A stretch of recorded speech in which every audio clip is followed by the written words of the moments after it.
mpona lelo nzambe asali biso ngolu toyebana kokutana lisusu topesi bino shalom bondimi kokotisa biso na bandako na bino topesi bino merci na moma oyo ava tobanda nyonso tokoki kobanda tokokende koprie d'abord mpona kosenga ete molimo na nzambe bana koakompagne biso epresede biso oyo nyonso tokoloba ezala mpona lokumu na ye nzambe topamboli kombo na oko tozali malamu merci mpona moma oyo opesi biso ngolo lisusu yango topesi yo merci tikete kombo na yo ekumbama esanjwama libela na libela ete molimo santo oyema na kozwa esika kati na esika oyo nyonso tokoloba ezala mpona lokumu na yo nzambe molimo santo na yo atia maloba kati na monoko na biso kati na monoko na ngai na kombo na yesu azali mokonzi mpe mobikisi tobebisi oyo nyonso ezali puissance ya malamu te oyo nyonso ezali puissance ya monguna oyo ekoki kolinga koagir na moma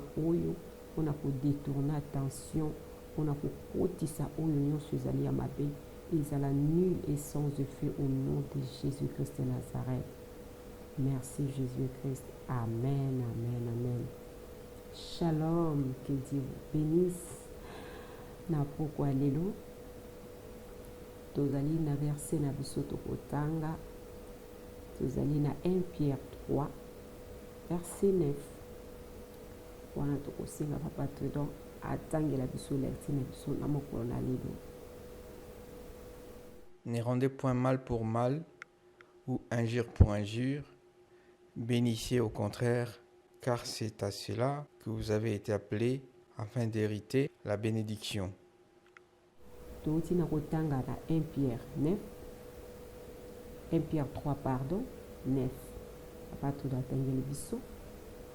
Donc wana tozali komona ete touti na janvier tokomi lelo na novembre bana na nzambe esika nyonso bozwami esika nyonso tozwami touti na janvier nzambe asali biso grâce ngolo wana tokomi ti na novembre me kati na biso tolingi tomizonga kati na biso totala kobanda janvier ti novembre eloko nini oyo biso bana na nzambe tozali nango oyo ezali kozongisa lokumu epai ya nzambe te oyo ezali kosala ete tovivre na yango kaka touti kotanga verset na biso awa bible ezali kotalisa biso ete tozongisa mabe na mabe te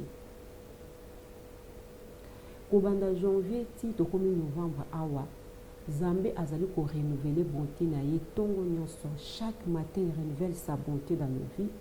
Ce n'est pas pour faire ce que nous faisons maintenant. Ce n'est pas pour rendre le mal par le mal, l'injure par l'injure. Non. Non. Ce qui Nzambe azali ko renouveler bonté na chaque matin na vie na biso. Biso bana na Nzambe na ba oyo ba yebi Nzambe ti. Ce n'est pas que ce que Nzambe azali kolamuso tongo nyonso abongi yo tozoke na fin de l'année, mais eza na bana Nzambe mosusu bazali ennemi aza na moto alobisaka te, aza na moto oyo apesaka mbote te, aza na moto oyo akanga ye na motema na ye kobanda janvier ti novembre alimbisaka moto wana te. Mais tozali komona bana Nzambe wana tozali kokende ko se présenter liboso na Nzambe ko prier. Et puis na kati ya prière wana koyoka mwana na Nzambe wana azosenga bi Seigneur pardonne-moi na mabe nyonso nasalaki, Nzambe yoka libondeli na nga. On est où là? Toza wapi?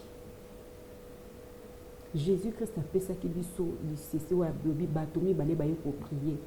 Moko atelongi na sa bina sa moto masumu sapa limbisanga na sa digne te. Moko atomo mitolobi ngai na sa chrétien na sambelaka. Nzambe na pesaka badini na salaka boyi. Mais Jésus lobi na bato mibale bayeki liboso na ngai. Moto oyo andimaki bafoti na kitisaki lo babeza moto masumu andimaki ki arekonetaki ki aza moto masumu. Bango mibale akendaki wana nde yende alimbi masumu ne limbisamaki. Tozali kolinga kotala ete biso bana na Nzambe tozo kokena fin de l'année.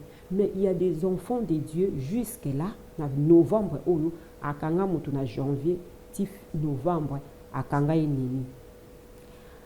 Amelaka drogue na janvier ti na février azo continuer. Abanda koyiba na janvier bien na mosala ou bien partout place na kokoza bien na ndako bien ndenge nini na ba moyen nyos oya mona ni ti lelo novembre azo continuer koyiba. Mosusu moye totangeza te mpona temps. Moto moko asalaki mabe na janvier ye azo continuer kozongiseli mabe wana ti lelo azo continuer novembre. Bana Nzambe Nzambe alingi kointerpele biso nous les enfants de Dieu oyo mpe bakoyoka liloba na Nzambe oyo mokolo bazoyoka yango eza mpe mpona bango. Ce n'est pas seulement pour les enfants de Dieu, même tu ne connais pas Dieu, c'est pour toi aussi. Oyeba Nzambe te ezali mpona biso nyonso. Parce que Nzambe azolambisa na baoyo bayebi Nzambe na baoyo bayebi Nzambe te. Nzambe aza korenouveler bonté na chaque matin. Moko te alala alobi na kolamuka alobi alamuki na makasi na ye azalaka te. C'est par la grâce de Dieu. Donc Nzambe wana azali kosenga biso awa kozongisa mabe likolo ya mabe te. Injure sur injure te. Bana na Nzambe surtout tozali kobeta sete na bana Nzambe biso bana Nzambe toza wana moto alobi likambo moko ngapi fona lobana na fingi ye kaka oko réfléchir te na moment ofingi mbala moko mais Bible ezokopekisa biso parce que toza na fin de l'année tomeka kokota tobanda kotala janvier totambolaki ndenge liboso ya Nzambe na biso na nyonso wana ndeko na nga soki otani ndenge otambwisaki vino na janvier tina février ndenge oza na nemino wana olobaka bato mosusu balobaka alobi ti mokolo Yesu akozonga akolobisa ti mokolo Yesu akozonga misusu babina kolobisa ye na cimetière. Eza di phrase oyo bana na Nzambe babimisaka. Eza maloba oyo bato mosusu atayebi Nzambe mpe te abimisaka. Lelo toti na kotanga awa elongo ete Nzambe azali kopikisa biso eloko wana. Mais tozonga kasi na biso total banda janvier ti novembre ozaka na kati eloko wana. Plus que grave tokendaka liboso na Nzambe tozosenga bolimbisi mais yo oza na moto oza na likambo osalaka oza nango oyebi bien eza mabe na pokwa lelo mpenza bazotalisa biso na 1 Pierre 3:9 alobi ke oyo asite na kosite. Mais malgré okoyoka yango Nzambe asala ngolu Nzambe asala biso ngolu soki toza na kati ya biloko wana c'est le temps totika yango tokomona eloko nini oyo ekoarrive na bato oyo bakoyoka te oyo bakokontinue oyo bakomona ete Nzambe azolamusa biso nazolamuka nga moko Nzambe alamusaka nga te. Nzambe azali korenouveler bonté na ye ntango nyonso na bomoi na biso. Ce n'est pas po tokontinue ke nemi namonaka enemi na nga wana tokontinuaka nakontinuaka kaka kozala ni bongo nakontinuaka kaka komela drogue nakontinuaka kaka kosopaka bazemi nakontinuaka kaka koyiba yango nazolamukelaka ntongo nyonso nakontinue natelema nakende koyiba nasala bo. Ce n'est pas ça na bolingo na Nzambe. Mais totala na nyonso wana Nzambe abomi yo te. Il y a des gens bazo kokufa na malade l'épidémie toyebi nango mais yo pe soki tomitali vino lobi ke vi na ngeza dina te liboso ya Nzambe. Mais ozo continuer kaka nazo continuer kaka na journée ya lelo Nzambe azo ko interpeller biso azali ko citer même na biloko oyo tokoki kosala te.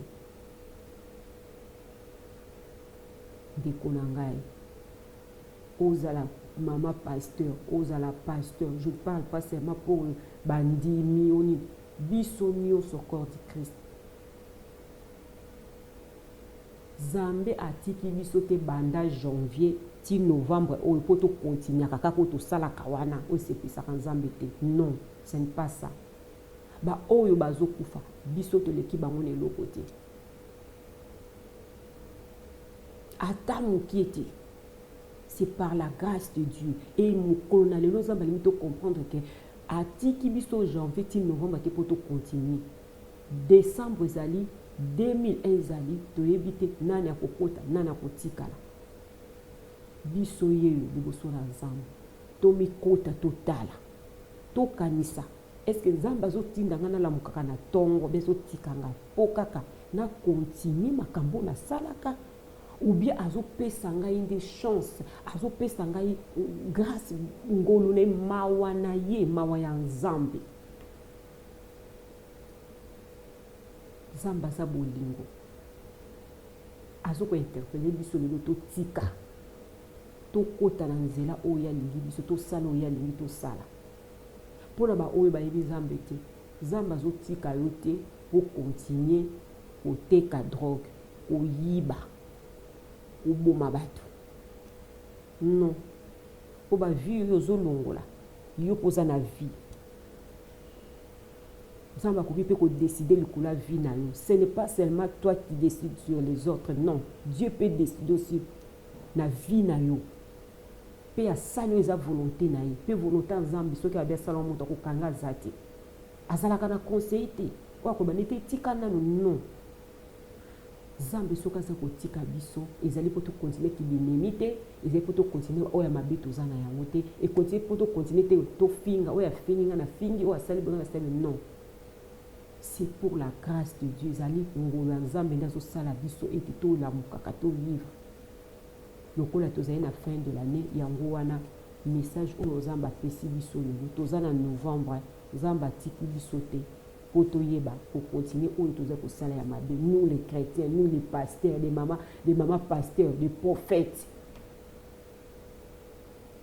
baprophète bato oyo nzambe aponi bazali, mais tozovivre ndenge nini? Tobandaki na janvier nene na novembre tozokontinue na ndenge nini? Tozokontinue kaka koyiba bato mabonza, tozokontinue kaka koloba makambo ya lokuta, baprofesia lokuta, oyo bopesa mbongo, oyo bozongisa boye.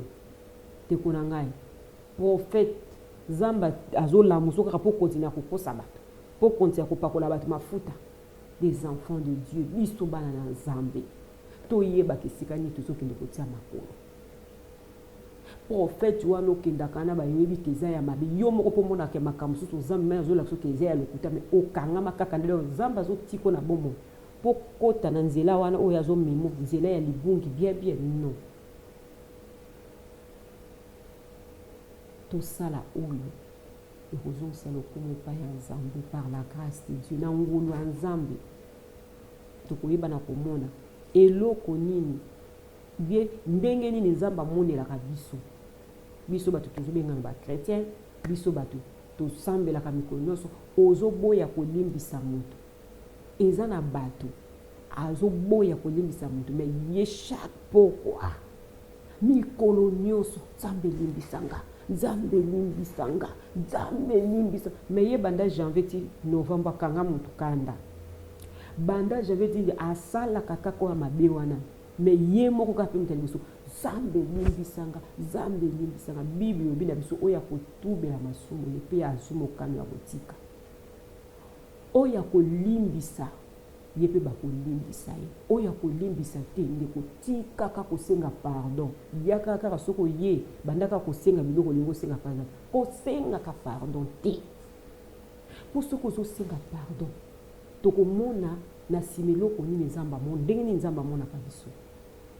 Yo sengaka loka pardon, me yo kanga mutu banda janvier tina novembre okanga ye, ozolinga kuto kota neti décembre na kolokisi te. Ezala mama na yo ndeko na yo papa no bolingo sila na motema mawa pano ezalaka te. Nzambe yokelanga mawa, nzambe yokelanga mawa, me yo mawa ezalaka te. Pesanga Seigneur, donne-moi Seigneur, me yo pesa ta to tondi nango opesa te enamonaka yango kaka. Ozosala le contraire. Donc oyo ozo mais liboso nzambe azoki liboso nzambe amona so ata lobi bato bamonaka te, mais nzambe azomona yo oyo ayebi motema yo. Nzambe yokelanga mawa, nzambe yokelanga mawa, nzambe tala bana nanga, nzambe pesanga bana, nzambe pesanga mwana décembre 2020. Mais yo olinga kataba na moko te, oza kolo sambla. Ils ont abattu sous la benga wa kolo samba do ye sambla eza ya ye soki aza boye sambla nyonso azosala bozomonaka me ndoka kuna na kati rien eloko te mais soki akili liboso ya nzambe azomona motema no azomona mitema na biso ndeko na ngai okobatama bato nyonso me nzambe te. Janvier novembre tala parcours no ya janvier novembre totala biso nga na yo eza kaka bino te ndeko na ngai totala nga na yo parcours na biso ya janvier novembre donc nzambe atiki yo mpo kaka na biloko wana ozosala oyo toyoti kosite ndambo na oyo yo moko yebi osalaka oyo batangi te na nyonso wana mawa na nzambe azokobenga yo nzambe azokobenga yo alobi tika totika toyepa na ye bolingo na nzambe eza monene ndeko na ngai tokoyeba na komona lombango eloko nini ndenge nini nzambe amonaka biso tokotanga na 1 Pierre 3 verset 12 papa tuta otangela biso na kombo ya Yesu. Car les yeux du Seigneur sont sur les justes et ses oreilles sont attentives à leurs prières. Mais la face du Seigneur est contre ceux qui font le mal. Tovuti koluka papa tudatanga biso wana po miso na nzambe ezali likolo ya bato bazali kotambola bazali bajuste ndeko na ngai miso na nzambe ezaka likolo ya bato bazali bajuste yango omonaka lobi juste ata mabe ye ndenge nini nzambe adelivrake kaka alongolaki ata bomoni mutu wana soki azani kaka na malamu kati na ye ata mokili mobimba etelemeli ye nzambe na likolo akobundela akobimise na situation na mpo kaka na justice oyo apratikaka na sa moi oyo alobi miso na ye eza likolo ya bato ya bongo matoi na ye eyokaka priere ya bato ya bongo alobi soki juste agangi ngai mpesi naza nzambe esika aza ayoki ekomaka mbala moko sikoyo oyebisanga ndeko nanga totala tomitala biso bapriere oyo nyonso tosala janvier novembre estce tozali juste liboso ya nzambe estce bapriere na biso nyonso tosala nzambe ayokaka yango tozalaka kaka te tosalaka bilan ya suka mbula eloko nasengaki nazwi yango te nzambe mpenza nzambe apesi ngai te nzambe mpenza bato mosuku tomona sikoyo natiki kosamba nalobaki na nzambe ti 2000 ah bon jamais kotala nanu yo moko verset oyo nanu kende kotanga yango bie totanga yango nanu bie biso na bile tokotanga yango soki fin de l'année komi toloba te ke nzambe apesi biso te nini non et puis nzambe soki ayoki priere nesa akopesa biso kaka te ke na mwa oyo no akopesa selon ndenge ya kana mpona yo na ntango na ngonga na ye eloko wana fo biso bana nzambe toyeba yango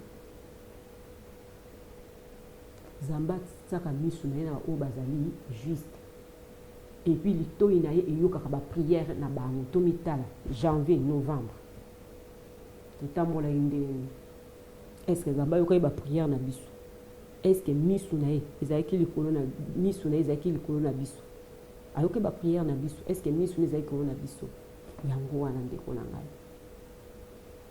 nzambe aza na ye te nde bato bakalisaka oyo nzambe makambo ya nzambe pasi boye tozokoka te non eza pasi te nyonso eza na bible eza nango pasi te nyonso eza na bible yo tanga kaka senga nzambe nga moko naza motu boye na kokoka te molimo santu nde esunganga par la grâce de dieu saint esprit kosunga mais soki olobi oyo non natangi me na kotambwisa ndenge nga moko nalingi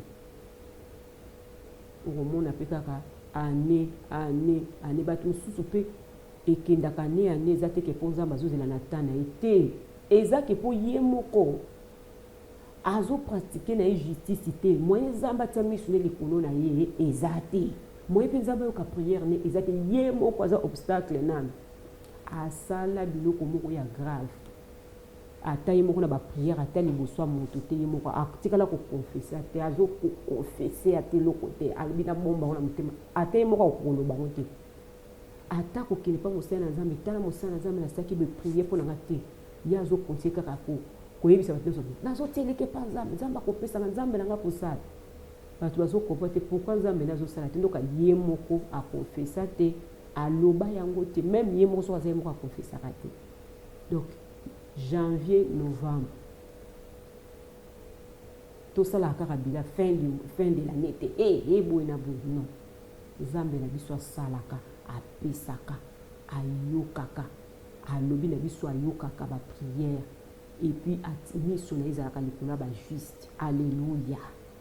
Yango wana toyebi na komona mokolo na lelo ete par la grâce de Dieu nzambe azali kotalisa biso janvier ti novembre totamboli ndenge nini. Est-ce que verset oyo ya Pierre 9 tosalaki yango ntina 12 nyonso wana ezali kotalisa biso tozonga kati na biso totala soki tokomi na fin de l'année tozalaka kaka te ke fin de l'année koki eloko boye na zongo te nzambe mpenza eloko boye nasengaki mpenza epuis biso toyuti koloba awa okanga moto janvier février olimbisaka te me mikolo nyonso liboso nzambe nzambe elimbisanga nzambe elimbisanga malgré oyebi ndenge bible eyebisi biso ke moto akolimbisa te mpe bakolimbisa te yo mpa na yo etali yo te nzambe elimbisanga yo olimbisaka bato te yo kanga bato olimbisaka te yo moto abali kofinga bato okanga bato bandoki kosala boye oyo asalaki boye moto liboso mais soki oyo liboso nzambe elimbisanga soki osilisi okontinue mosala na yo ozalaki. Donc nzambe asunga biso nzambe mpenza asunga biso vraiment tomitala janvier novembre oyo totamboli ndenge liboso ya nzambe tozelaka te tosala bilan na fin du mois. Nzambe aleka na kopambola biso nyonso mpona parole oyo toyoki mokolo na lelo tokokende kokanga miso na biso toprie tokoprie tokosenga nzambe ayeba na kosunga biso mpona ntango moye tokontinue baverse mosusu eza te me tokopesa yango tokokoma yango comme ça ekozala malamu tokende kotanga yango lisusu na ndako tokotanga na Galate 5 22 23 Galate lisusu 2 20 à 22 wana eza baverse tokotanga na ndako tokontinue kotanga yango ekozala malamu mpona biso yango wana tokoprie mpona bandeko nyonso oyo bazali nano na kati na baproblème wana bazokoka kosan sortir te parce que rôle ya diable elingi ete totikala na position wana ntango tozali kotikala na position tokota nango mpe na sika mpo ya kontinue mpe kosala kaka kati na bomoi na biso atia biso mitema makasi tokoprie mpona bandeko nyonso baza na situation wana bazokokaka kolembisa te oyo bazosala kaka kokontinue oyo ezali kozongisa lokumu epai nzambe te nzambe ayeba na kolimbisa bango bayeba na kopetola bango apesa bango makasi ya kosurmonte yango na kombo na Yesu tokobondela merci Seigneur mpona moma oyo naloba na yo otalisi biso lolenge nini yo ozali komona biso oyo nyonso tozali kotambola bazali kotambola kati na justice te nzambe miso no ezali kona bango te mpe matoi no ekoyoka mabonde na bango te tolingi ete oyeba na kotala biso mpe matoi no eyoka mabonde na biso na kombo na Yesu osunga bandeko nyonso oyo bazali na situation oyo mpona otika ete bayeba na kochange mpe vie ya moko na moko oyeba na kobongola yango nzambe par la grâce de Dieu oyo toyebi na kotika baoyo nyonso bayambi yo bayebi yo te pardon lokola mokonzi mpe mobikisi ya bomoi na bango nzambe liloba oyo ezo esika kati na bango mpe bango ebana na kokota bakoma bana na yo elongo na biso oyo toyeba na kokende liboso mpo toyeba na kopipe royaume na yo na kombo na Yesu azali mokonzi mpe mobikisi tolobi gloire et louange à toi Seigneur Jésus. Amen, amen, amen. Que Dieu nous bénisse. Shalom. Bye.